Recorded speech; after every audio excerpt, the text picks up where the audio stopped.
বলিউডের একটি বাণিজ্যিক সিনেমাকে ঘিরে বিশ্বের অন্তত দুই প্রান্তে তীব্র বিতর্ক শুরু হয়েছে। ইমার্জেন্সি হলো ভারতের সাবেক প্রধানমন্ত্রী ইন্দিরা গান্ধীর একটি আংশিক বায়োপিক, যা তৈরি হয়েছে 1975 সালে দেশে তার জারি করা ইমার্জেন্সির পটভূমিতে। ছবিটির কাহিনীকার, পরিচালক ও অন্যতম প্রযোজক কঙ্গনা রানাওয়াত নিজেই। ছবিতে ইন্দিরা গান্ধীর ভূমিকায় অভিনয়ও করেছেন তিনি।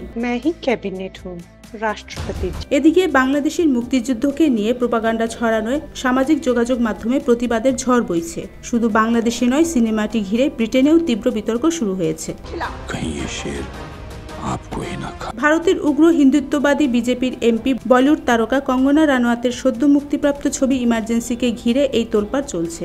সিনেমায় শেখ মুজিবুর রহমানের মুখে বিতর্কিত সংলাপ নিয়ে বাংলাদেশের ছবিটিকে নিয়ে ব্যাপক বিতর্ক চলছে। ছবিটিতে শেখ মুজিবকে ভারতের পক্ষ হয়ে একজন দালালের চরিত্রে চিত্রিত করা হয়েছে।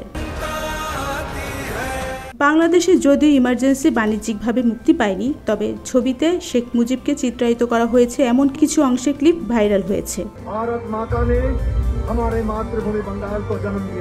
সেখানে বোঝাই যায় বাংলাদেশের বিরুদ্ধে মিথ্যা প্রোপাগান্ডা ছড়ানো হয়েছে। নেটিজেনরা এ নিয়ে প্রতিবাদ জানানোর জোর দাবি জানিয়েছেন। ইমার্জেন্সি ছবিতে শেখ মুজিবুর রহমানের ভূমিকায় অভিনয় করেছেন কলকাতার অভিনেতা ঋষি কৌশিক।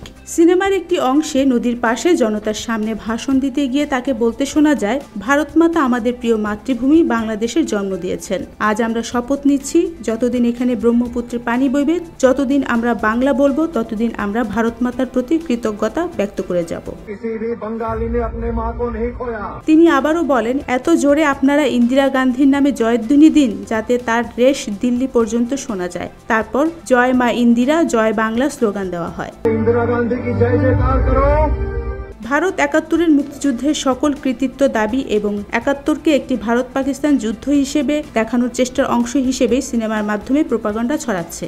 ইমার্জেন্সিতে শেখ মুজিবের সেই বক্তব্যের ক্লিপ ভাইরাল হতেই সোশ্যাল মিডিয়ায় প্রতিবাদের ঝড় বইছে। সব দলমত শ্রেণী পেশার মানুষ এর প্রতিবাদ জানালেও আওয়ামী লীগ এ নিয়ে কোনো মন্তব্য করেনি। সোশ্যাল মিডিয়ায় মুজিবের অংশটা পোস্ট হওয়ার পর থেকেই নানা ধরনের কমেন্ট আসতে শুরু করে। একজন ফেসবুক ব্যবহারকারী এই ভিডিও ক্লিপ পোস্ট করে লিখেছেন, প্রতিবেশী রাষ্ট্রের প্রোপাগান্ডার সিনেমা ইমার্জেন্সিতে শেখ মুজিব, পলাতক লীগের ইতিহাসবিদদের মন্তব্য আশা করছি। আরেকজন লিখেছেন, ভারতের বিজেপির এমপি এবং বলিউড অভিনেত্রী কঙ্গনা রানাওয়াতের প্রযোজিত সিনেমা ইমার্জেন্সিতে শেখ মুজিবকে নাকি ভারতের দালাল হিসেবে উপস্থাপন করা হয়েছে। ভারতীয়দের এহেন কর্মকাণ্ডের তীব্র নিন্দা ও প্রতিবাদ জানাই। আর এদিকে হাসিনাও তো এখন ইন্ডিয়াতেই।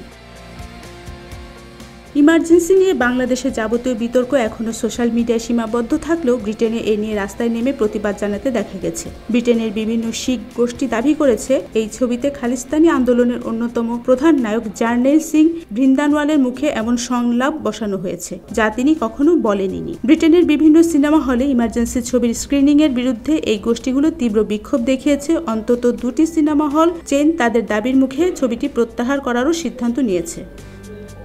ফারজানা জবা, খবর সংযোগ।